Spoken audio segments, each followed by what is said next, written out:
and this is my presentation, A World Run on an Illusion, a historical and conceptual look at the evolution of currency.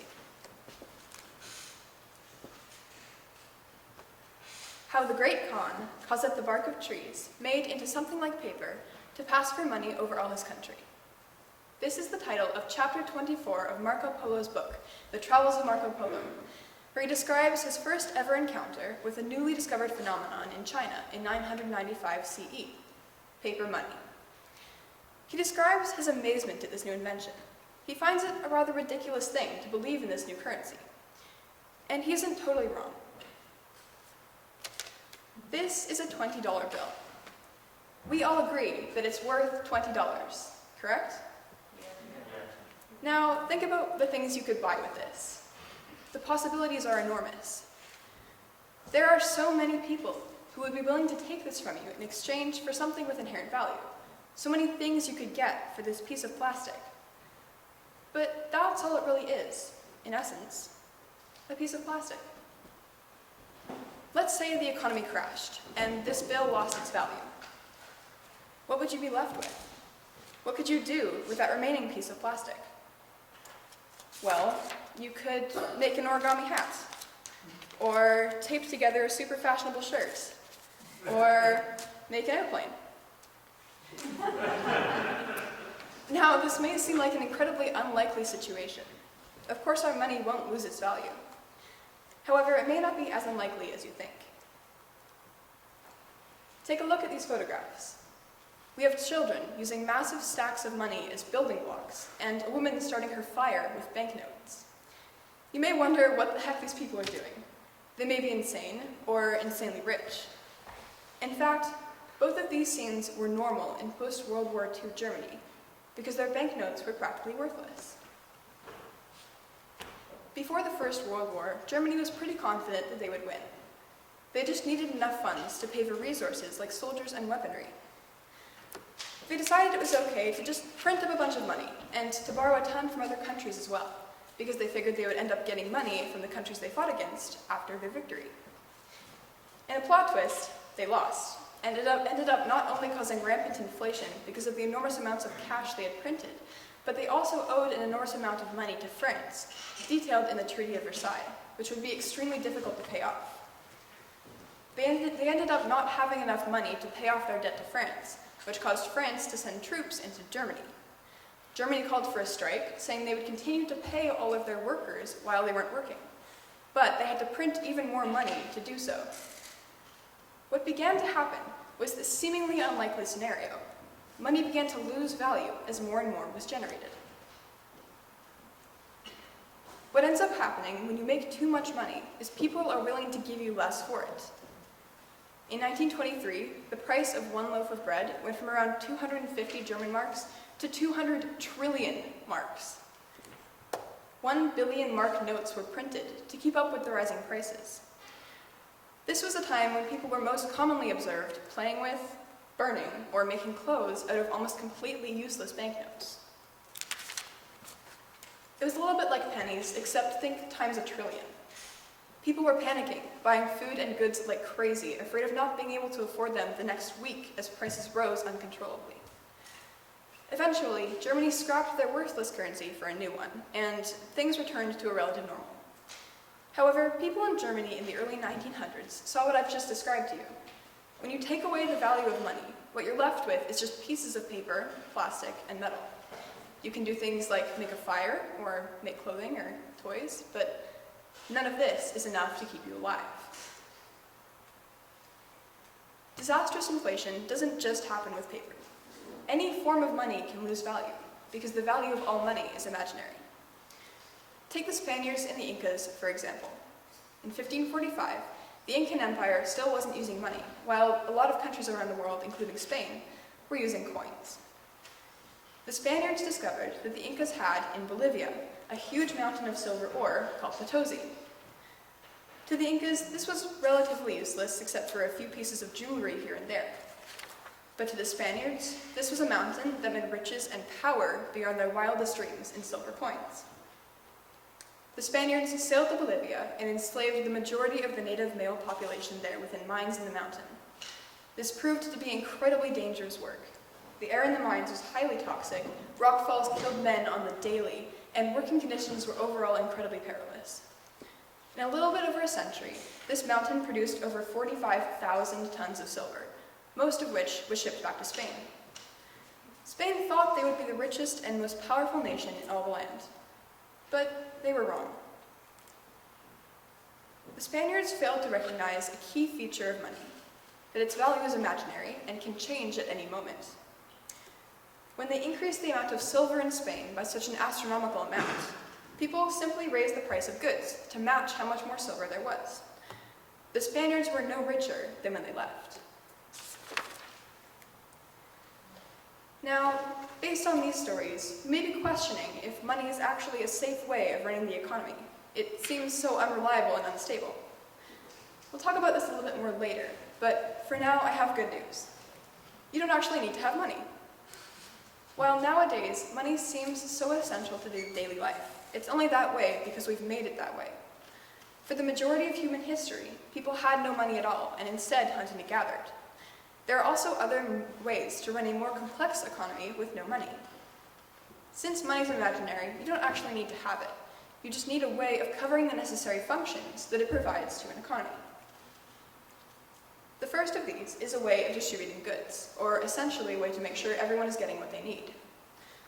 The second is a unit of account, meaning a way of recording transactions, keeping track of the economy, and showing who has what. A store of value means storing wealth in a way that you can retrieve it later. This relates to credit and debt. The one I'll be talking about most in the next two examples is a unit of account. So back in the 1600s, the Incas had an economy with no money. To ensure people got what they needed, they had a central depot for distributing goods, where people would put all the goods they generated, like crops or clothing. These goods were then redistributed among the public evenly, so everybody got what they needed. With this much activity, you require a way to record all the economic transactions. This is one of the functions of money. It tells you what and how much has been given. To solve this problem, the Incas had giant string contraptions called quipu, which recorded things with knots in a string. These devices could record all transactions and passings of goods, and they were also used to record other things like weather patterns. Take a guess as to what the first ever writing was. Not a poem, not a story, not even government laws. It was an economic transaction. Clay tablets were just one of the ways the Mesopotamians accounted for their economy. They wrote things down in cuneiform. They also had many different objects made of clay, including correspondence counting pieces. These were small pieces of clay which resembled different commodities like bread or jars. People could use them to keep track of different commodities by comparing amounts of objects. There were also bula, which were small spherical clay objects used for debt repayments. These would have a message on the outside and also sometimes correspondence counting pieces inside to depict what the person owed them.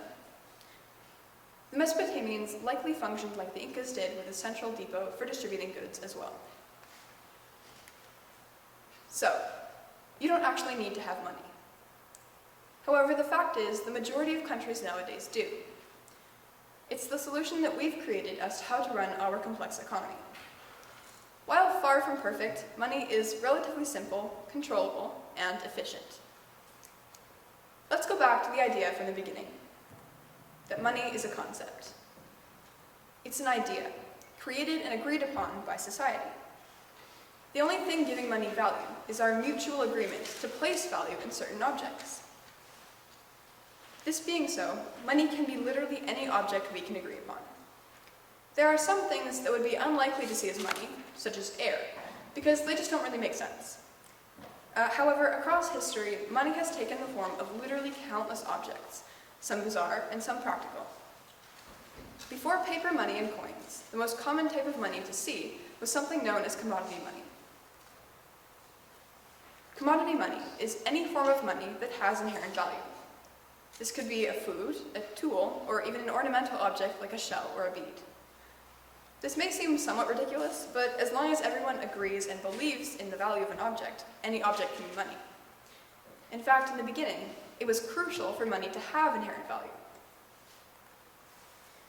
Barley money was the first ever currency.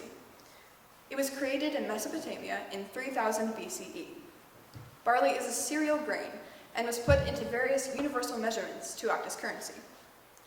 People had traded and bartered goods before, but on record, this is the first time anyone decided to mutually accept one good as a universal currency. The decision to accept one thing as money was challenging for people of the time because of what we covered earlier. Money is a concept, and its value is not concrete. The value can decrease or disappear at any moment, and you're left with the object you were using. People require a lot of trust to believe in money. Trust that the illusion will be held. Like I said earlier, if currencies like paper money were to lose value, you'd be left with practically nothing. But if your barley were to lose value as money, you'd still be left with something of value and of use for survival: food. I like to think of currencies like this, as like the training wheels of currency. You're testing out a new thing, in this case money, and if it fails, you can still eat the barley. Sort of like how if you fall over with training wheels, you still won't completely tip over. Money can be anything. Literally anything. Even giant donut-shaped stones, which are too heavy to be moved. Yap is an island off the Philippines, where they traditionally use the currency of rye stones. These stones can be small, or can be huge. As you can see, they can be over the height of a person.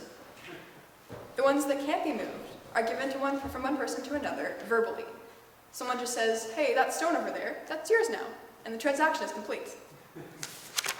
One of the funny things is that these stones had to be transported to Yap from neighboring islands, and once on a journey, the stone that was being transported went overboard and sank to the bottom of the ocean.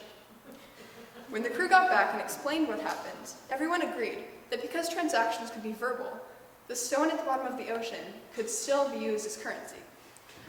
So there's a stone at the bottom of the ocean that only a handful of people have ever seen in circulation.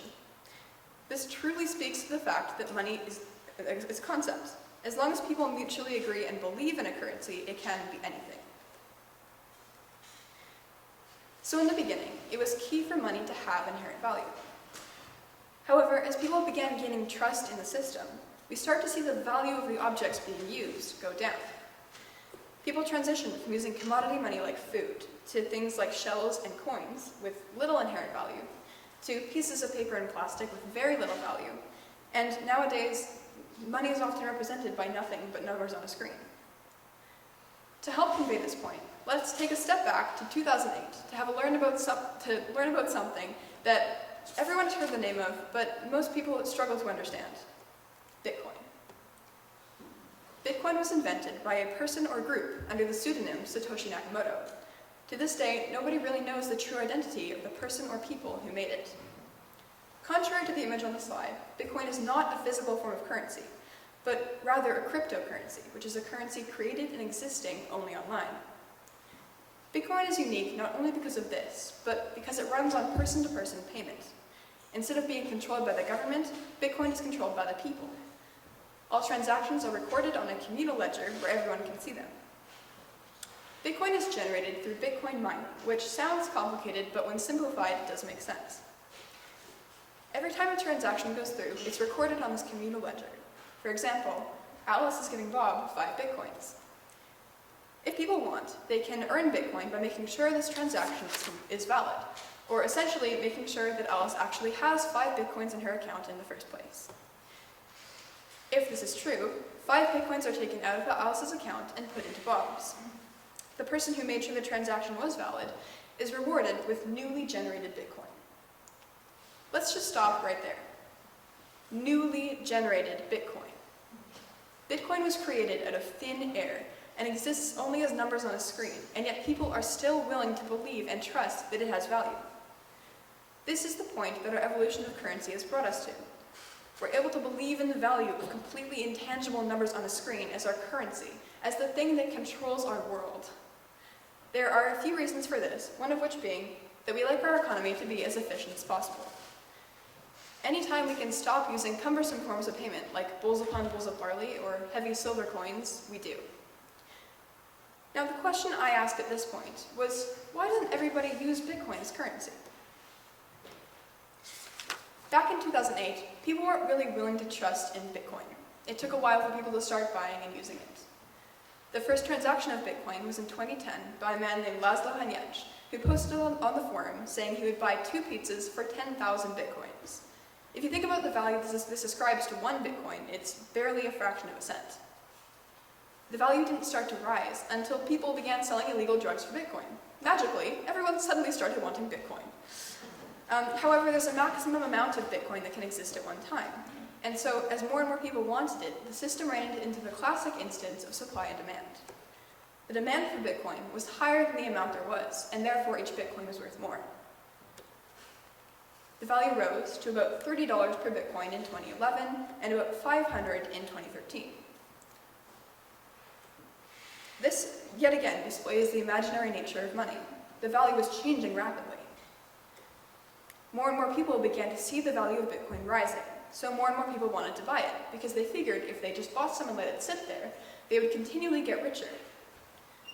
Along with other external factors, the supply and demand factor increased even further, which made the value continue rising, and the cycle continued until $70,000. This is the price of 1 Bitcoin at the time I was writing my paper in April. Throughout April, this value stayed relatively the same, but it continued to fluctuate within a few $1,000s every day. I even noticed people in my class wanting to buy fractions of Bitcoins because everyone was seeing this value skyrocket. However, remember the stories from the beginning. Nothing can set in stone the value of money. And with something as imaginary as money, you never really know what it's going to do. Up until recently, Elon Musk has been showing growing interest and support of Bitcoin. Especially on Twitter, he's endorsed it and even gone as far as to invest in $1.5 billion worth of Bitcoin. He also began accepting Bitcoin as payment for Teslas. This naturally caused the interest and therefore value of Bitcoin to rise even further. However, in the beginning of May, Elon Musk tweeted that Tesla would no longer be accepting Bitcoin for Teslas due to the environmental impacts of Bitcoin. This caused the largest drop in the value of Bitcoin since the beginning of 2021. The value plummeted from $70,000 to around $40,000 in only 1 week.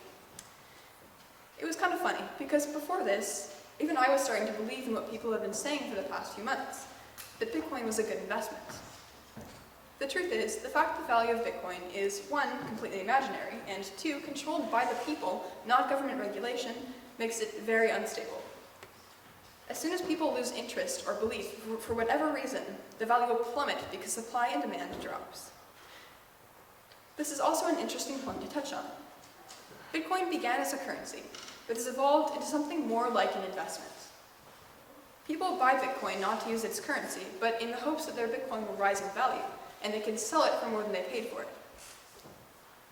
This is the reason that now people don't use Bitcoin as a universal currency. You're still able to buy things with it, but because of its constantly fluctuating value, it makes a very unstable and inefficient currency to use universally. However, as we saw earlier, this fluctuating value isn't only possible with Bitcoin. Any form of money can fluctuate in value, because the value of all money is imaginary. Let's step back to that quote from Marco Polo in the beginning.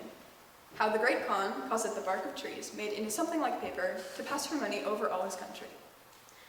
Now, try substituting Great Khan for Satoshi Nakamoto and paper money for Bitcoin.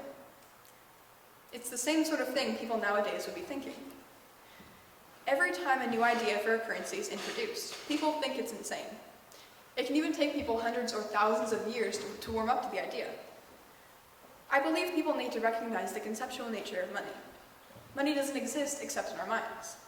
Because of this, money can be anything, and no idea should be seen as too ridiculous. I don't want the takeaway of this presentation to be that everyone should panic because money isn't real. I don't want everyone to go and burn all their money and start global chaos. Seriously, don't do that. I want people to be aware of the fact that money is a concept, so that we know we have to keep believing in it. Even if money isn't tangible, that doesn't mean it can't be real to us. If we as society can continue to hold a mutual belief in the idea of currency, we have the power to shape it to be the best thing it can possibly be. I have a lot of thank yous to give. Thank you so much to Jen Hendrickson for always keeping me on track, offering advice constantly, and reading the entire paper. You single-handedly manage everyone at the same time, which is just incredible. Thanks to my internal advisor, Andrea Earle, for always making sure I had something for my submission, scheduling meetings, giving me amazing resources for research and ideas, and editing my paper throughout the entire year. Huge thanks to my external advisor, Bronwyn Churcher, for always making time in your busy schedule to meet up and chat about my paper and the ideas within it. Your ideas were always super insightful and helpful. Thanks to Mom for always keeping me on me to get writing done and always being super encouraging and supportive. Literally the biggest thanks to my amazing dad for being the biggest help on this project. You always managed somehow to make time to talk to me, help me figure out every aspect of my paper, talk through difficult concepts, watch documentaries, and everything in between. This paper would literally have been a disaster without you. Last but not least, thank you to Jacob Goldstein. Even though you have no idea who I am, and you'll probably never see this presentation, your book, Money, the True Story of a Made-Up Thing, pretty much single-handedly saved my entire project and sparked a whole new interest in the topic for me. So thank you for that. If any of you guys are interested in learning more about the concepts I talked about, and more, I highly recommend you check it out. Thank you.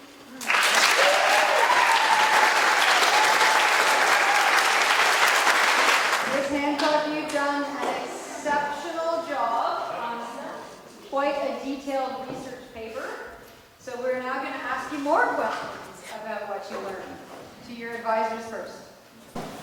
Wow, Rosie, that was awesome. Miss Hancock, excuse me. I'm so proud of your achievement. It is an amazing thing that you've done. The paper, everyone, was 70, 80 pages long. Excellent. Miss Hancock, how has the value of different metals affected the value of coins? Alright, so I did do quite a bit of research on coinage, and it didn't necessarily fit into my presentation. But one of the things I found most interesting in this research was the idea of coins having two separate and yet both imaginary values, the value of the metal being used and the value of the coin as money. All metals have different values that we've ascribed to them for various reasons like beauty and rarity.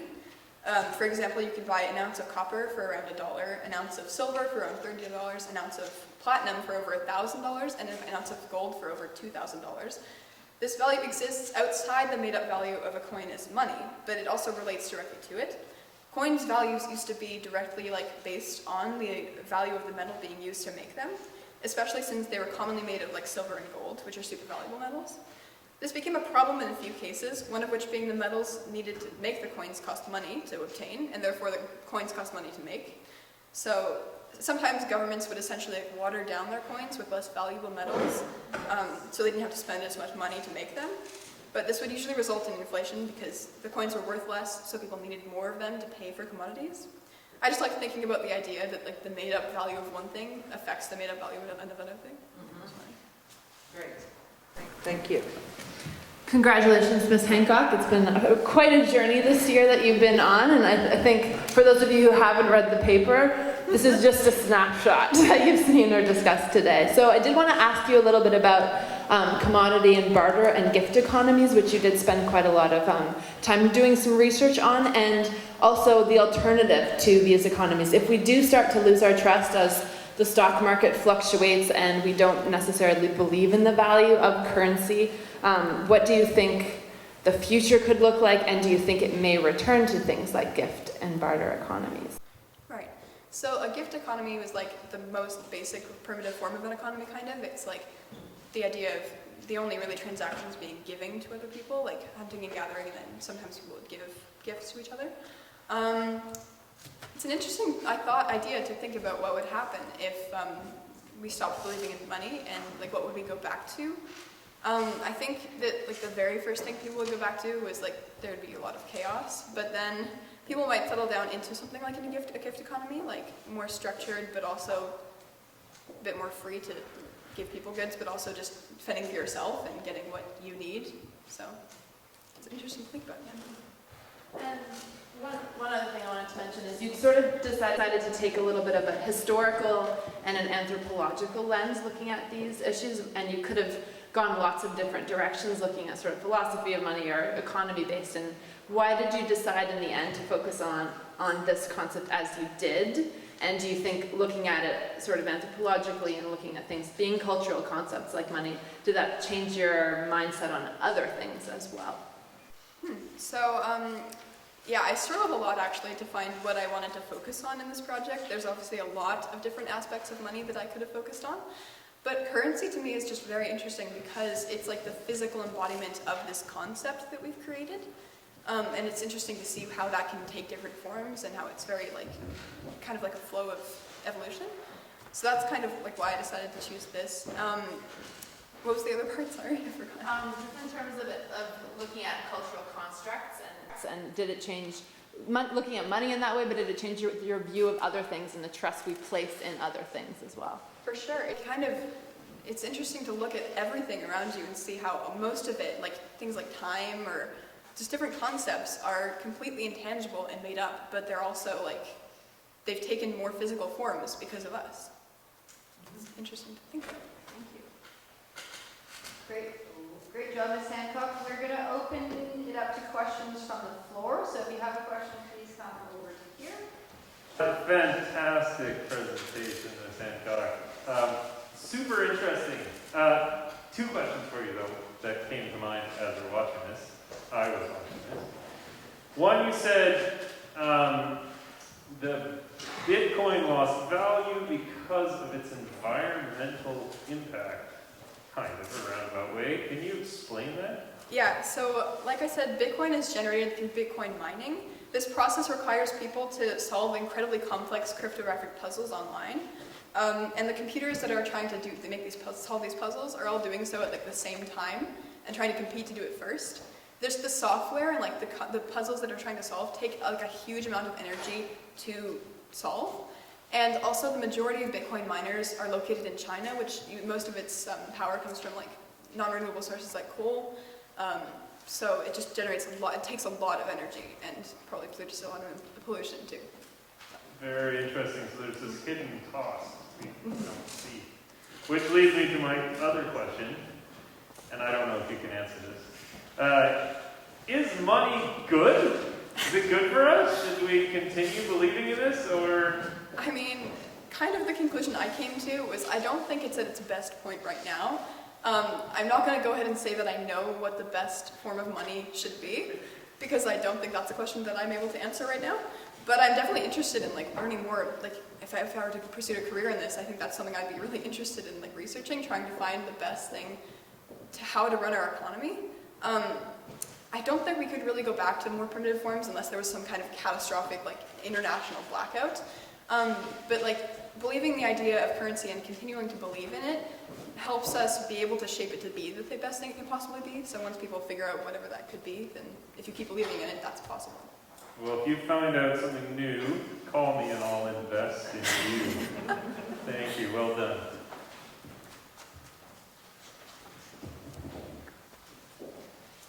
Wonderful job, Miss. I have a question. Before we had our current system of currency and money, when it was back in commodity money, did the environment change what was used for commodity money? Yeah, so people would pretty much use whatever they could find in their environment. One of the more well-known commodity money forms is cowrie shells, which are like small shell mollusk shells. And they were most commonly found in the Maldives Islands. So people who used them there had to use like a lot more of them to pay for goods than they did in other places because like the amount was just so much more that they were worth less in the Maldives. But when they shipped them to other places like Europe, they were worth a lot more. So that's one of the ways the environment was made. So well. Thank you, YY.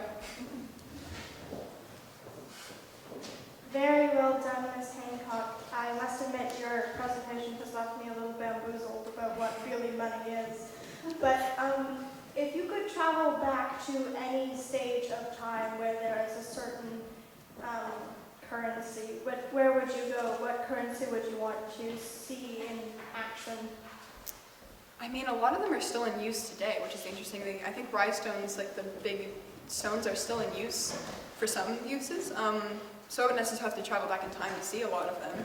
I think it would be interesting to see a time when cowries were used as currency because they were so widely used. Like they were used in the majority of continents all over the world, which is interesting because like not a lot of commodity money forms were used that widely.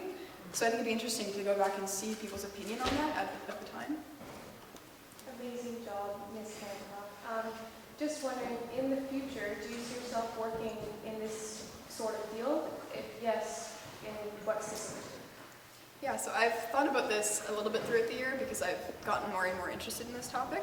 And I definitely think it's something to consider. I mean, I hope when I get to high school I can take some kind of economy course to learn more about it because I want to just see if that would be something I'd be interested in doing. I did look up what skills you kind of need to be an economist, and it was like, do you like working independently and indoors? And I was like, yeah, so maybe, definitely a possibility.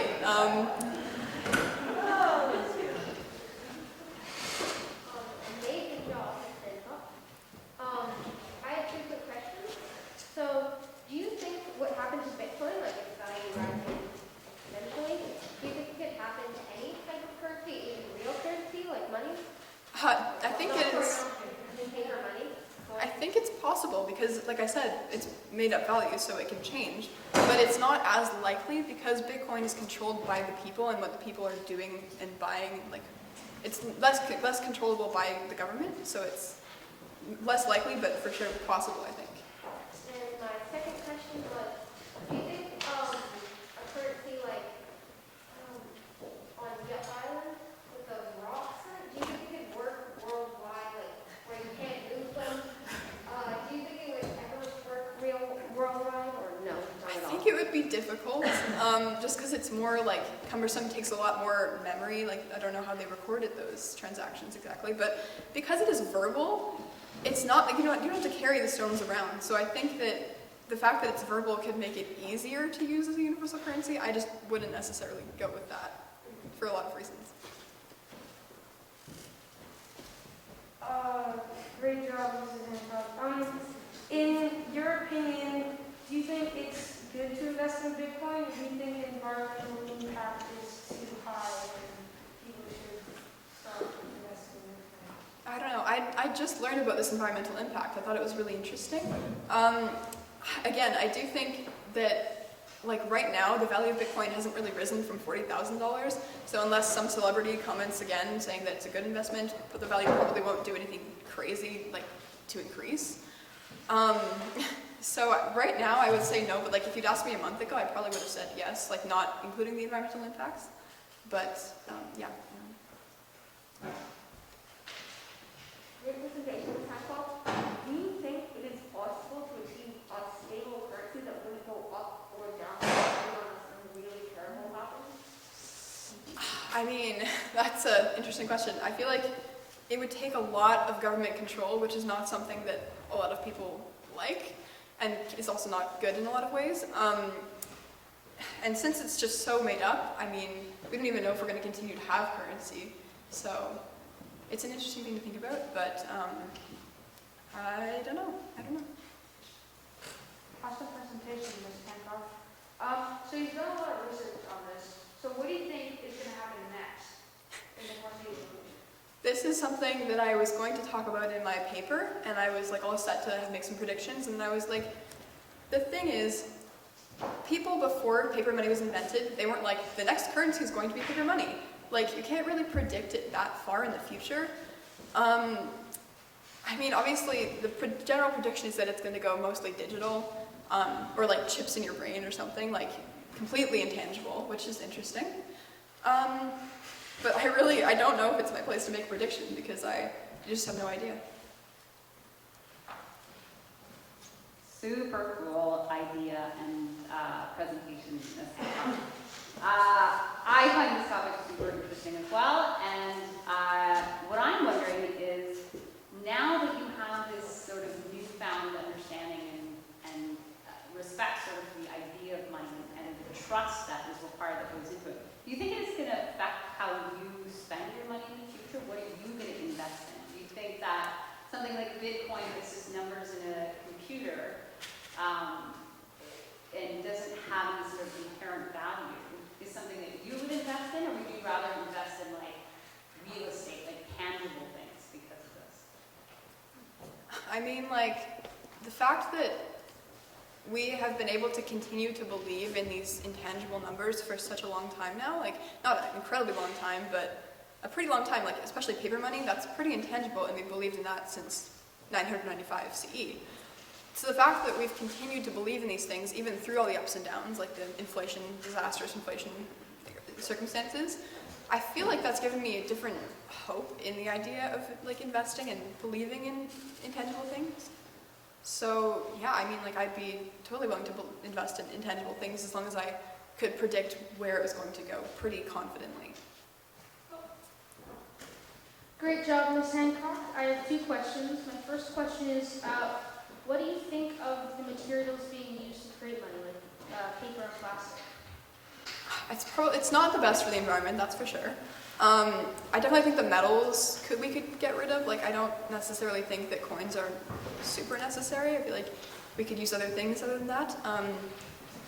It's interesting. I mean, it's been working for a while,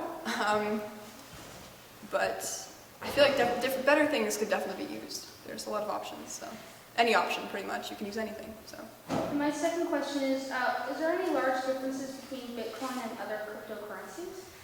A lot. I am not an expert in this field whatsoever, but one of the main things I know is there's another one called Dogecoin, which was created as like a meme, but that one's a lot different because there's not a limited amount of that can exist at one time. Like with Bitcoin, only a certain amount can exist at one time. Like the generation is very controlled, but with Dogecoin, like an unlimited amount can exist. So I think it's worth a lot less because of that, because supply and demand is lower. So that's one of the main differences that I know about. Amazing job, Ms. Hancock. So, in your presentation, you talked a lot about like how much currency has impacted like the economy and society. What do you think the world would look like if we didn't use currency? I mean, one of the general things that occurred back when there was no currency, especially with hunter-gatherer societies, was that people were a lot more egalitarian focused. Like, it was more about equal rights and giving people equal things. And now like wealth was less likely to accumulate for one person. And now like there's definitely like a very small percentage of people who are multimillionaires, billionaires, trillionaires, and then a large portion of the world that's not, it's like below or low income. So that's one of the things that's happened to society with currency, and that's different between non-currency and currency. Very good job, Ms. Hancock. Out of all of the research that you did, what do you think was the most shocking thing that you learned about money and currencies? I mean, one of the things that I realized was the thing I talked about where it's not really super shocking, but just the fact that as the trust people have gained in this system of currency has gone up, the value of objects being used as currency has gone down a lot, from like food to intangible numbers, which I just like seeing that in like a kind of line, like lined up in front of you, is kind of really surprising to me. Fantastic job, Ms. Hancock. I'm sorry if I missed this, but why does the value of money go up or down? Oh, for a lot of reasons. Money in general, just like the amount that people are making. That's a kind of a complicated question. There's a lot of factors that go into it. Definitely for Bitcoin, it's that like the fact that as more and more people want to buy it, the more and more people want to buy it, there's a limited amount that can exist at once. So the more and more people want Bitcoin, the more it's worth. Yeah, that's a complicated question. There's a lot of factors that go into it.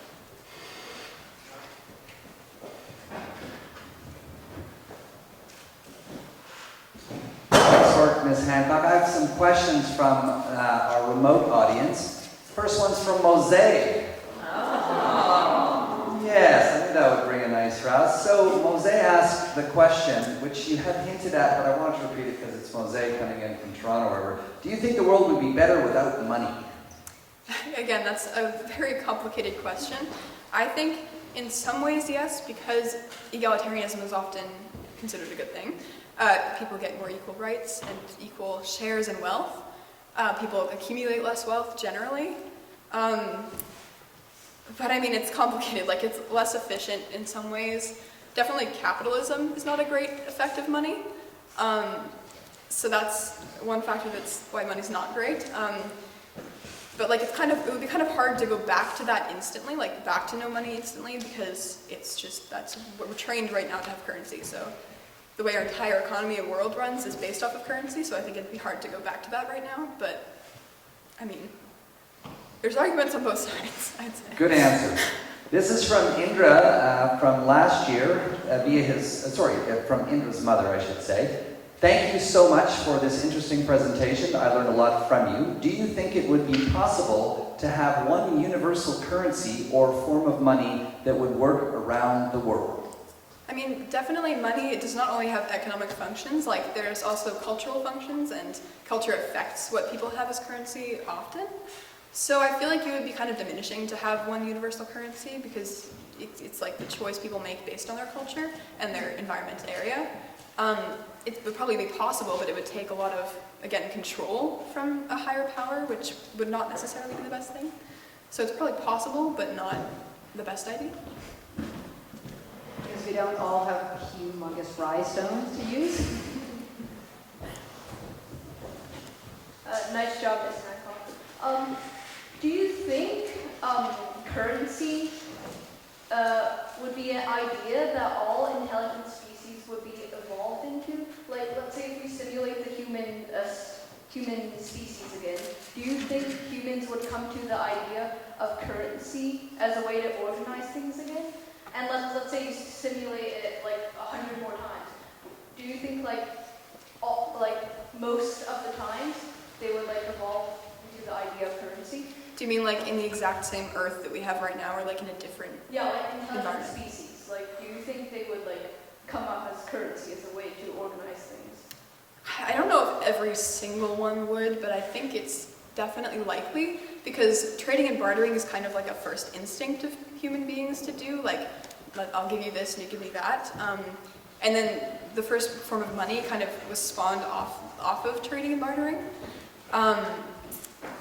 So yeah, I think that it's probably likely that a lot of them would, but not for sure. Really good job, Ms. Hancock. I thought your presentation was really good. What do you think sparked your interest in currency? So for Masterworks topics, I've always had a lot of different interests, like sports, musical theater, music, a lot of things I've thought about doing. And the idea of money didn't really come to me until like a week before we had to choose the topics. And I was like, that sounds interesting. So I don't actually know exactly what caused me to pick this over everything else. It was just kind of like an interest I had immediately when I thought of this idea. I do know that the idea of like money being a concept has occurred to me before, like when I'd be paying for something or like just thinking about money, I'd be like, that's just a piece of paper or plastic and you're giving me something for the value in return for that, which is a weird thing to think about. So that's where the idea kind of came from, but I'm not sure why I chose it, honestly. Last question. I think it was very impressive with your presentation. I wasn't exactly expecting to enjoy it. Fair. But it was very interesting, like a lot more than I thought. And I have a question. Aside from environmental impact, if you could go back to 2010 or whatever, like when Bitcoin was at its lowest, would you buy a ton of Bitcoin and then be rich now? With the knowledge I have now, I think what I would do is I would go back and I would buy a bunch of it because that would make the value rise. So people would see that and then continually, and I could tell everyone, hey, this is a great thing to invest in, see the value's rising, but it's just me buying a lot of it. And then everyone would see this value is rising, so they would buy it too, and then I could just sell it right before people were going to lose trust in it. Again, it would kind of be a gamble because other external factors could still make the value decrease, but that's what I would probably do. If only you could see into the future. This has been an excellent presentation. I was so impressed with your memorization of your script, your awesome slides, and the way that you handled yourself through question period. So well done, Ms.